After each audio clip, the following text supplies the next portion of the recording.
नाज़रीन, कुछ आम तरीन खबरें हैं आपके सामने रख देते हैं, लेकिन पाकिस्तान के अंदर यह फैसला हुआ है कि फेक न्यूज को काउंटर करने के लिए पाकिस्तानी फौज को 2 अरब रुपए यकमुश्त दिए जाएंगे, यानी एक ही दफा 2 अरब रुपए दिए जाएंगे और फिर सालाना हर साल उन्हें 1.6 अरब रुपए दिए जाएंगे ताकि फेक न्यूज को काउंटर किया जाए।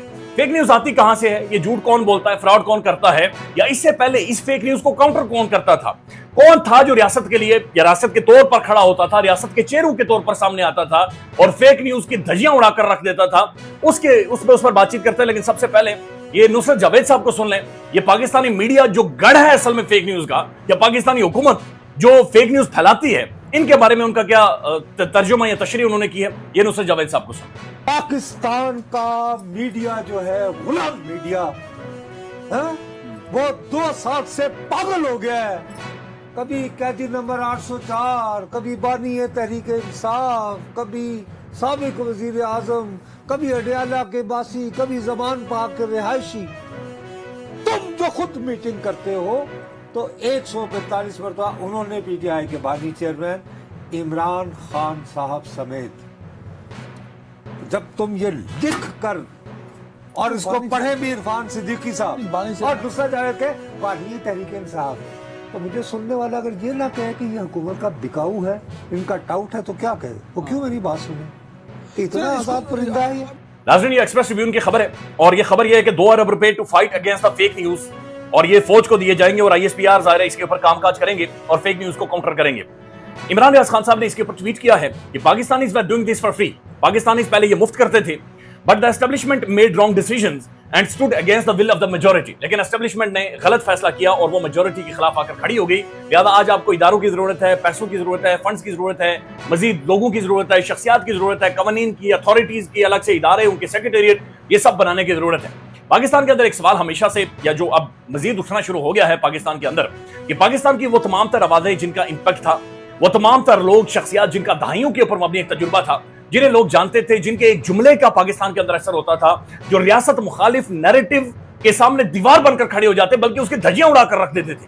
यानी अंदाजा लगाएं, इमरान रियाज खान की जितनी बड़ी आवाज है या जितना बड़ा इंपैक्ट है, क्या मुमकिन था कि पाकिस्तान के खिलाफ कोई भी एक नुक्ता भी बोल जाता, धज्जियां उड़ाकर ये रख देते? समी इब्राहिम साहब, सिद्दीक जान साहब most reputed journalist, most reputed, एक ऐसा बंदा जिसने बिल्कुल नीचे से उठकर अपना मुकाम बनाया है, वन ऑफ द मोस्ट, आप कह सकते हैं कि ऑथेंटिक कोर्ट रिपोर्टर। लेकिन हमने इन सब के ऊपर दहशतगर्दी की केसेस बना दी। बदकिस्मती है कि हमने इन सब को दहशतगर्द डिक्लेयर कर दिया है।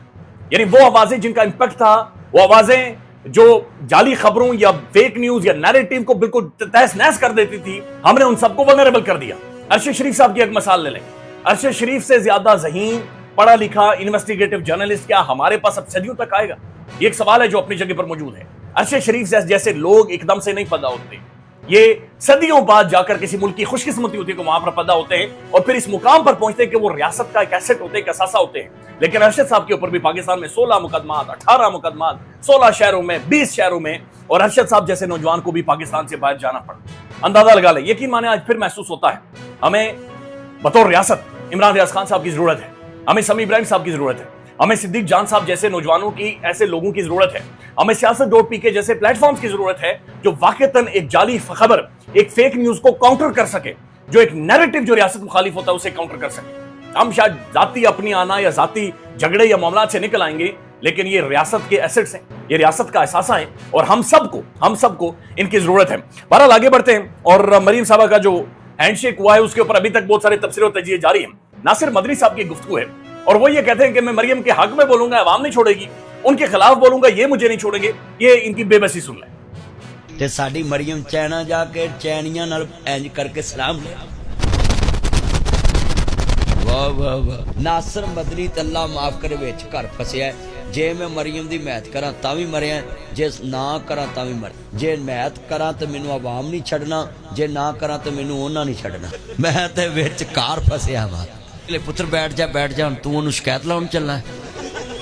नाज़रीन, पाकिस्तान के अंदर जो मुज़ाकरात जारी हैं, अब आप अंदाजा लगा लें कि मुनीर फारूक साहब ये कहते हैं कि एक बहुत पावरफुल शख्सियत, अब ये पावरफुल शख्सियत है, उनका नाम होता है, उनके ओहदे होते हैं, डेजिग्नेशन होती हैं, लेकिन मुनीर फारूक साहब पावरफुल शख्सियत, यानी इस मुल्क के अंदर आप सिर्फ पावरफुल शख्सियत, यानी ये बहरहाल मुनीर फारूक साहब को सुन लें, वो कह रहे हैं मुज़ाकरात में से कुछ निकलेगा ही नहीं, ये जीरो सम गेम है, जीरो से शुरू हुए जीरो पर जाकर खत्म हो गए। मुनीर फारूक साहब को ایک بہت طاقتور شخصیت نے کہا کہیں بیٹھ کر کہ یہ مذاکرات پہلے دن بھی صفر تھے اور ان کا نتیجہ بھی صفر ہوگا، ان سے کچھ حاصل نہیں ہوگا، اور اس طاقتور شخصیت کا تعلق اس حکومت سے نہیں ہے۔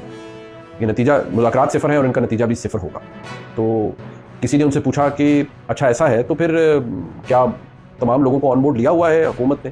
پھر یہ حکومت نے آن بورڈ کیا لینا تھا سب کو پتا ہے، جو سب کچھ ہو رہا تھا، لیکن جو تحریک انصاف کو ان مذاکرات کی آڑ میں چاہیے وہ نہیں مل سکتا۔ اور اسی کے ساتھ جڑی ہوئی دوسری خبر ہے، یہ اسد طور صاحب نے بھی ٹویٹ کی ہے، اور یہ ہے کہ انصار عباسی صاحب انہوں نے جناب 31 دسمبر 2024 کو ایک خبر لکھی تھی، اور خبر کے اندر انہوں نے یہ کہا تھا کہ انفارمڈ سورسز، باخبر ذرائع نے یہ بتایا ہے کہ عمران خان صاحب کو ایک آفر کی گئی ہے کہ آپ بنی گالہ چلے جائیں، وہاں پر جا کر بیٹھیں، ہم معاملات کو ٹھیک کر لیں گے اور چیزیں آگے بڑھیں گی۔ اب ظاہر ہے عمران خان صاحب کے جب یہ آفر رکھی گئی تو عمران خان اڑ گیا، اس نے کہا سوال ہی پیدا نہیں ہوتا، میں کوئی بنی گالہ آیا آگے پیچھے کہیں پہ بھی نہیں جاؤں گا، اور اس کے بعد میڈیا پر بھی عمران خان صاحب نے بات چیت کی۔ اس کے بعد یہ لکھتے ہیں اسد طور صاحب، but right after the 7 days when Imran Khan embarrassed establishment by rejecting the offer، Imran Khan نے جب سب کو شرمندہ کر دیا آفر ریجیکٹ کرنے کے بعد، today same انصار عباسی صاحب did story on the same informed sources that no it was demanded by the PTI CM Ali Amin Gadapur to shift Imran Khan to the آج انصار عباسی صاحب اگین دوبارہ سے 7 دنوں بعد خبر لے کر ہیں کہ وہ انفارم سورسز دوبارہ سے کہہ رہے ہیں اصل میں ہم نے آفر نہیں کی تھی، وہ گنڈاپور صاحب ہمارے پاس آئے تھے، انہوں نے کہا تھا کہ عمران خان صاحب کو بنی گالہ شفٹ کر دیں، تو اس وجہ سے نا ہم نے پچھلے دروازے سے جا کر پچھلا دروازہ کھول کر خان صاحب کے سامنے ایک آفر رکھ دی کہ خان صاحب بنی گالہ